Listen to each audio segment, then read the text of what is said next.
আসসালামু আলাইকুম। এখন দেখবেন সংবাদ শিরোনাম। জান্নাতের টিকিট বিক্রি করা দলের ৭১-এর ভূমিকার কথা মনে আছে জনগণের, বললেন Tarique Rahman. NCP, AB party ও রাষ্ট্র সংস্কার আন্দোলন নিয়ে নতুন জোটের আত্মপ্রকাশ। একসাথেই অংশ নেবে নির্বাচনে, সামনে আরও বাড়তে পারে পরিধি। আগারগাঁয়ে মোবাইল ফোন ব্যবসায়ীদের সড়ক অবরোধে সীমাহীন ভোগান্তি। ৩ দফা দাবি বিবেচনায় বৈঠকে বসেছেন নীতি নির্ধারকরা।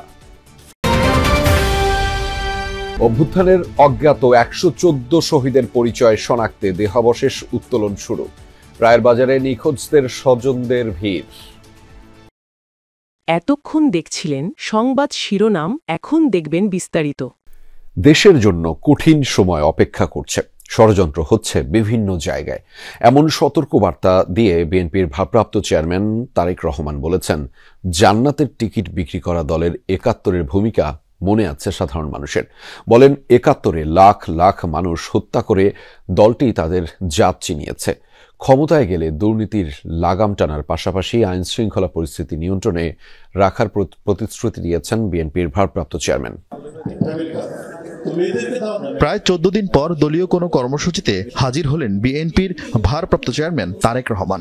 আগামীর বাংলাদেশ নিয়ে বিএনপির পরিকল্পনা ছাত্রদলের নেতাকর্মীদের জানানোর কর্মসূচির সমাপনী সেশনে ভার্চুয়ালি যোগ দেন তিনি। আমরা জনগণ যে সিদ্ধান্ত দিবে তাই আমরা মাথা পেতে নেব। তারেক রহমানের বক্তব্যের বড় অংশ জুড়ে ছিল তার দলের দেশের জন্য আগামী দিনের পরিকল্পনার কথা, যেখানে সিঙ্গাপুর, কানাডার মতো দেশ বানানোর স্বপ্ন দেখানো চাইতে গুরুত্ব ছিল স্বাবলম্বী বাংলাদেশের। অঙ্গীকার করেন আগামীর বাংলাদেশ হবে দুর্নীতিমুক্ত ও নিরাপদ। বিএনপি বাংলাদেশকে সিঙ্গাপুরও বানাতে চায় না, মালয়েশিয়াও বানাতে চায় না, কানাডাও বানাতে চায় না, যুক্তরাষ্ট্র বানাতে চায় না। আমরা চাই একটি স্বাবলম্বী বাংলাদেশ, যেই বাংলাদেশের মানুষ দেশের ভিতরে কর্মসংস্থানের ব্যবস্থা থাকবে, খেয়ে পরে বেঁচে থাকবে, শান্তিতে থাকবে, আত্মবিশ্বাসের সঙ্গে বলতে পারি এই বাংলাদেশে যদি দুর্নীতির লাগাম টেনে ধরতে পারে তাহলে একমাত্র বাংলাদেশ জাতীয়তাবাদী দলই পক্ষেই সেটা সম্ভব।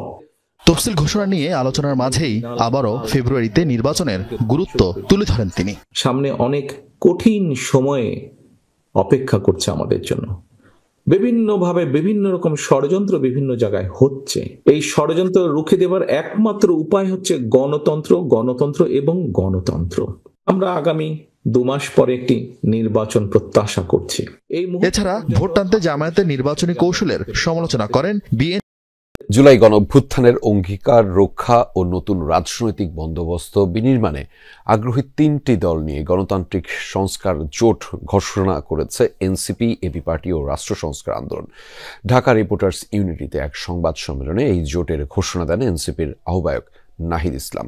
পরবর্তীতে জোটের পরিধি আরও বাড়তে পারে বলে জানিয়েছেন নেতারা। নাহিদ বলেন, এটি কেবল নির্বাচনী নয়, বরং একটি রাজনৈতিক জোট। সংস্কারকে প্রাধান্য দিয়েই ঐক্যবদ্ধ হয়েছেন তারা। নির্বাচনে অংশ নেবেন ঐক্যবদ্ধভাবে। নির্বাচনী তফসিল ঘোষণার আগে রাজনৈতিক দলগুলো কে কার জোট সঙ্গী হবে তা নিয়ে গুঞ্জন চলছিল। জামায়াতে ইসলামী, বিএনপি সহ পুরনো রাজনৈতিক দলের সাথে নয়, বরং নতুন রাজনৈতিক দলগুলোকে এক ছাতার নিচে আনার অঙ্গীকার নিয়ে সোমবার নতুন জোটের আত্মপ্রকাশ।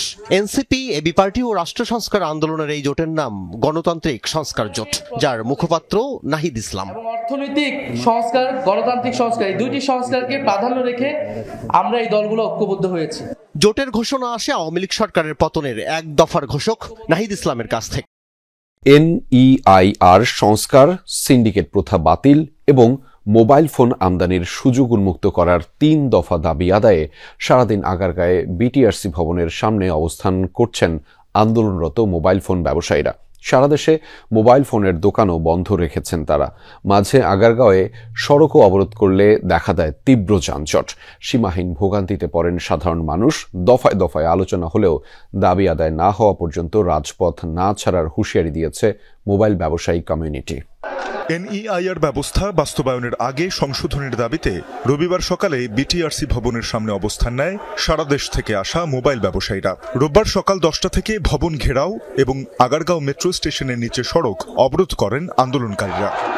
বলেন প্রস্তাবিত 57% আমদানি শুল্ক কমানো, সিন্ডিকেট বাতিল ও আমদানির সুযোগ উন্মুক্ত রাখার কথা। ব্যবসায়ীদের দাবি, সংশোধন ছাড়া NEIR বাস্তবায়ন হলে ক্ষতিগ্রস্ত হবেন স্মার্টফোন ব্যবহারকারীরা।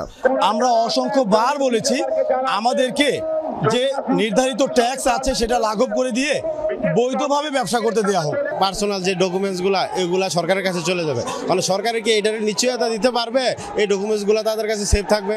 দাপ্তরিক যে কাজগুলো এরা সম্পন্ন করছে, কিন্তু সরকারের পক্ষ থেকে কোনো রেসপন্স এখন পর্যন্ত আসে নাই। আপনি যদি 1 লাখ টাকা দিয়ে ফোন কিনেন, আপনাকে বাড়তি 57,000 টাকা এক্সট্রা দিতে হবে। 2 লাখ টাকা দিয়ে ফোন কিনলে আপনাকে 1,14,000 টাকা এক্সট্রা দিতে হবে শুধু ট্যাক্স। এটা কোনো ট্যাক্স হইতে পারে না। এদিকে আগারগাঁও মেট্রো স্টেশনের নিচে সড়ক অবরোধে তৈরি হয় দীর্ঘ যানজট। ঘন্টার পর ঘন্টা আটকে থাকায় চলাচলকারীরা পড়েন সীমাহীন ভোগান্তিতে। তো যাবত 3 ঘন্টা ধরে বসে রয়েছি, তো এখন আর কয় ঘন্টা বসে থাকতো সেটা বলা যাইতেছে না। 2টার মধ্যেই খাওয়ার কথা, ডায়াবেটিসের রোগী। এখন কয়টা বাজে? সব যাত্রী নেমে গেছে, আমাদের তহবিলে লিখে। জুলাই গণঅভ্যুত্থানে অজ্ঞাত 114 শহীদের পরিচয় শনাক্ত করতে দেহাবশেষ উত্তোলন কার্যক্রম শুরু হয়েছে। সকালে রায়ের বাজার কবরস্থানের গণকবর থেকে মরদেহ উত্তোলন শুরু করে সিআইডির ফরেনসিক টিম। ডিএনএ নমুনা সংগ্রহ করে পরীক্ষা নিরীক্ষার পর শহীদদের পরিচয় শনাক্ত হলে পরিবারকে মরদেহ বুঝিয়ে দেওয়া হবে। এর আগে সিআইডি প্রধান জানিয়েছেন, আন্তর্জাতিক প্রোটোকল মেনেই শহীদদের পরিচয় শনাক্ত করা হবে। 24-এর গণ অভ্যুত্থানে সব রক্তচক্ষুকে উপেক্ষা করে রাস্তায় নেমে এসেছিল ছাত্র জনতা। স্বপ্ন এক নতুন বাংলাদেশ গড়ে তোলার। সেই অভ্যুত্থানে শহীদ অনেকেরই মরদেহ এখনো খুঁজে পায়নি তাদের পরিবার। রায়ের বাজারের এই কবরস্থানে অনেকটা গোপনে সে সময় আন্দোলনে শতাধিক শহীদকে গণকবর দেওয়া হয়। অভ্যুত্থানের প্রায় 1.5 বছর পর রোববার আদালতের নির্দেশে তাদের পরিচয় শনাক্তে মরদেহ তুলে ডিএনএ নমুনা সংগ্রহের কার্যক্রম শুরু করে সিআইডির ফরেনসিক টিম। শুরুতে সংবাদ সম্মেলন করেন সিআইডি প্রধান। বলেন, মরদেহ উত্তোলন করে ময়নাতদন্ত ও ডিএনএ নমুনা নিয়ে আবার যথাযথ প্রক্রিয়ায় দাফন করা হবে। তারা কিন্তু এতদিন ধরে ঘুরেছেন তাদের সেই সকল স্বজনদেরকে চিহ্নিত করার জন্য। আমরা অবশ্যই দৃঢ়ভাবে বিশ্বাস করি আজকে থেকে যে কাজটি শুরু হবে, আমরা জানি না কতদিন লাগবে, আমরা অবশ্যই আমাদের সেই সকল আনাসদের উত্তরসূরি যারা এখানে শুয়ে আছেন তাদেরকে আমরা শনাক্ত করতে পারবো, যারা বুকের রক্ত দিয়ে দেশকে স্বৈরাচার মুক্ত করেছিলেন। মরদেহ উত্তোলন ও পরিচয় শনাক্তের প্রক্রিয়া আন্তর্জাতিক মানের করতে সিআইডিকে সহায়তা করছে আর্জেন্টাইন একজন ফরেনসিক বিশেষজ্ঞ। The war didn't start today. We have been the last 3 months virtually coordinating with the CID and all authorities this operation, which is complex, which is quite unique, not only for the families of the victims in Bangladesh, but also for the whole Bangladesh society. মরদেহ উত্তোলনের খবর শুনে রায়ের বাজার কবরস্থানে ভিড় করেন নিখোঁজের স্বজনরা। প্রত্যেক বৃহস্পতিবার আমি এখানে এসে বলি, মানে আজকে যদি আল্লাহ আমার মিলাই দেয় তা আমি কম